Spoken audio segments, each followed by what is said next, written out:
Greetings from Charleston, South Carolina, where we continue to shelter in place. My name is Frank Radcliff, and this is my wife, Beth. During the past years, we traveled through Southern Africa. We had the privilege of conducting marriage and parenting workshops and leading small discussion groups in the Soweto and central region of the Johannesburg Church, as well as in Botswana and Zambia, and for a few short days in Zimbabwe. And as we led those sessions, we used a book by Sam and Jerry Lang called The Essential 8 Principles of a Strong Family. In our first video, we talked about the first principle, first things first. And today we're going to introduce the second, family fabric. Family fabric was one of my favorite concepts in the E8 book, the Essential 8 book. Imagine being a weaver and making a big piece of fabric. Depending on who the weaver is, he might choose different threads or different yarns, different colors or different patterns, and no two pieces of hand-woven cloth are ever the same. This concept of family fabric is really a visual representation of how we build our families and who we are as a family. We can look back to the Old Testament and see how God worked with the Israelites to create a family fabric for that small nation that he chose to be his own.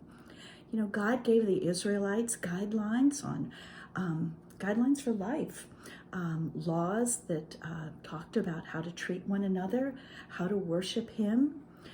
He established numerous times of special remembrances and celebrations that the Israelites participated in. And these were all meant to help the Israelites know that they were his chosen people, that they were his family, and that they uniquely belonged to God. In the same way, as we build our families, we are all weaving a family fabric of our own. Our family fabric tells us who we are as a family, what we believe in, how we live day to day, how we have fun, what traditions we adhere to or observe, and then how we just celebrate life in general. Your family fabric makes your family uniquely you.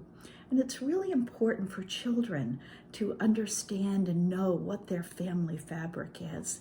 It gives children a sense of security, that this is who I belong to, this is where I belong, this is who I am. And I think every child loves to say, this is my family. It's what makes us unique. Like fabric, family fabric can be woven very carefully, or it can be woven carelessly. We can weave the fabric of our family with thought and intention and prayer based on God's word, or we can weave it with no plan at all. And it really does depend on how we weave the outcome that we'll get. So as we talk about one component of family fabric today, which is routines and rhythms, I hope we'll all commit to weaving well. Thanks, Beth. As we begin talking a little more about some of the practicals of routines and rhythms, I wanted to go back to Deuteronomy chapter 6. And if you remember in talking about first things first, we talked about verse 4 of Deuteronomy 6, where it talks about loving the Lord your God with all your heart. I want to continue reading now and go down to verse 6 and read verses 6 and 7 of Deuteronomy 6.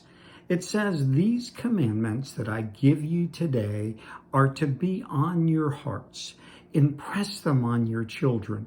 Talk about them when you sit at home and when you walk along the road, when you lie down and when you get up." Notice here it talks about impressing these commands on your children. In the New Living Translation, or NLT, it says, repeat them again and again. And that thought of something needing to be repetitive and creating routines where you do the same things in the same way to create that sense of security that Beth mentioned. Notice here it talks about two aspects of doing that. It talks about the places that you do that. It says when you sit at home. And so there's an assumption here that you have some times that you sit at home as a family, that you're with your children and that you're together as a family. You know, in this time that many of you are going through in quarantine or travel restrictions, there's no problem with having time to sit at home. The question is, do you have a plan for it and a schedule so that there's a routine that children can count on and expect? And then the second thing that's mentioned here is the times or the times of day. It says when you lie down and when you get up. And so those routines that you have for bedtime and for spending time with children then, and the routines that you have for getting up, and those may be a little bit different than when you're controlled by work and school, and you may be able to sleep in a little, but still having a routine for those daily aspects of life, and having routines for things like meal times, and especially for a dinner meal as a family, that all of those routines create a sense of security. And it talks over in Philippians chapter 4 in verses 7 through 9 about having the peace of God in our minds as we go through our life. And then it also talks in verse 9 about God being a God of peace.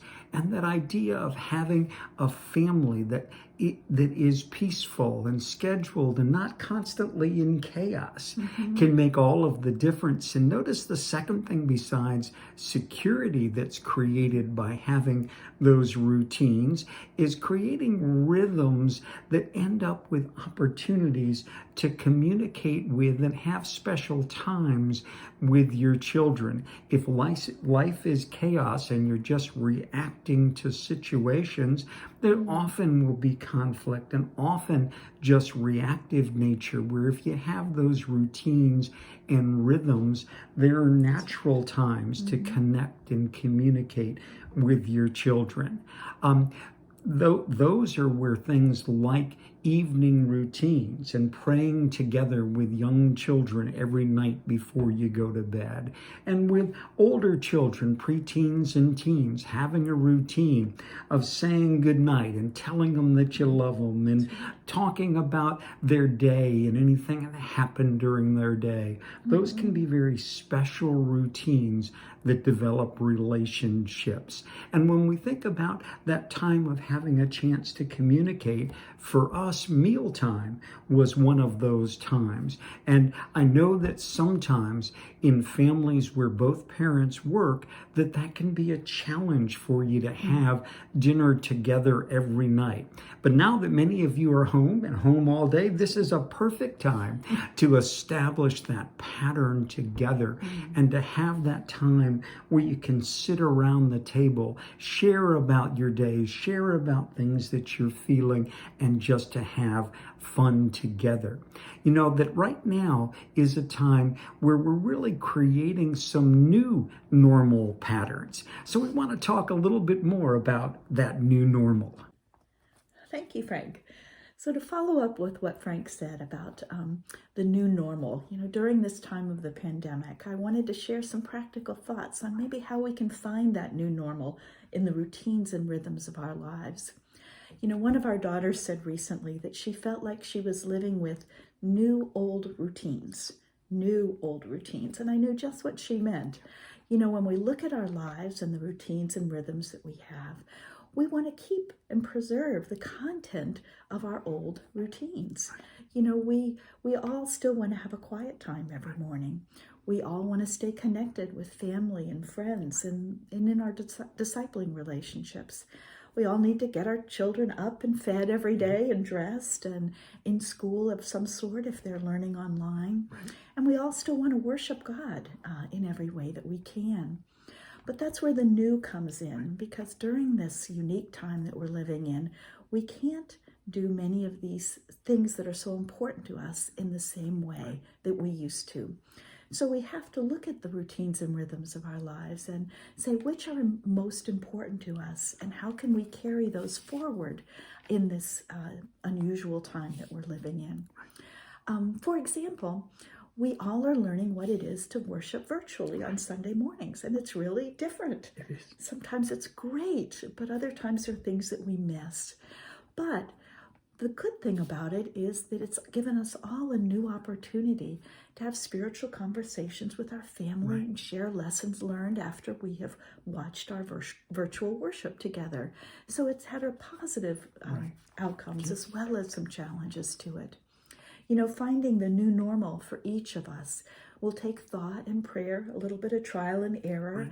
As the restrictions that we live under adjust or change, we will have to adjust what we do in the routines and rhythms of our lives until we each find what continues to work for our unique family.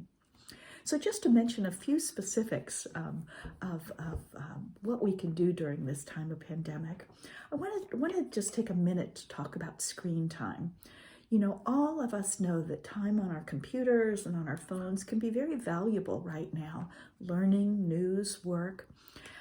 And as we're confined to home, it's likely that all of us are spending a good bit more time on our phones or on our computers. But I want to encourage you to be sure to monitor how much that additional screen time is becoming a routine part of your family fabric.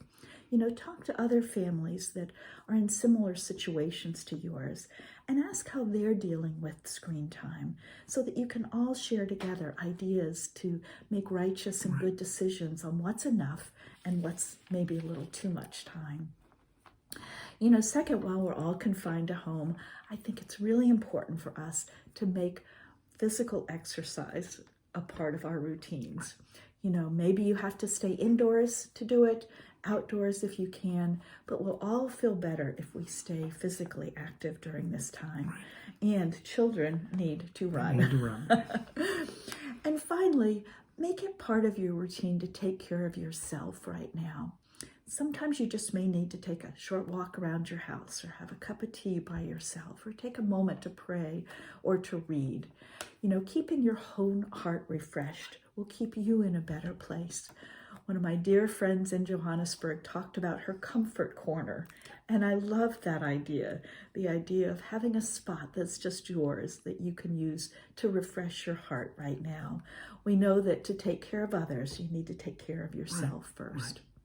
So while this time that we're living in right now seems to be one of loss and restriction for so many of us, I think it's helpful to focus on what we can do. How can we keep those routines and rhythms of our life? And how can we ensure that we keep our families and our fabric in good order during this time? Great. Thanks, Beth. And as we conclude, I wanted to share with you a few questions that you can share with your spouse or talk with the person that's close to you or a good friend. And here are the questions. First, how is our current schedule working for us?